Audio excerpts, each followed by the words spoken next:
যখন ইমাম সাহেব তিনি জায়নামাজে দাঁড়ান, তখন মুয়াজ্জিন সাহেব বলে কাতার সোজা করুন, সামনের কাতার সোজা করুন, মোবাইল ফোন বন্ধ রাখুন। মুয়াজ্জিন বলে, এটা মুয়াজ্জিনের বলার দায়িত্ব নয়, এটা মুয়াজ্জিনের কাজ নয়। কেননা আল্লাহর রাসূল কি করতেন শুনুন।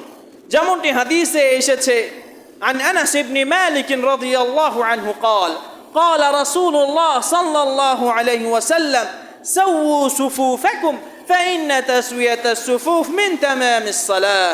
আল্লাহর রাসূল যখন তিনি জায়নামাজে দাঁড়াতেন, একামত যখন শেষ হয়ে যেত, আল্লাহর নবী বলতেন তোমরা কাতার সোজা করো, কেননা কাতার সোজা করা হলো সালাতের পূর্ণতার অংশ, এই জন্য তোমরা কাতার সোজা করো। সুতরাং যারা ওই আমাদের দেশে যে প্রচলনটা রয়েছে, মুয়াজ্জিনরা বলে কাতার সোজা করো, এটা হলো খিলাফুস সুন্নাহ, সুন্নাহ বিরোধী আমল, এটা সঠিক নয়।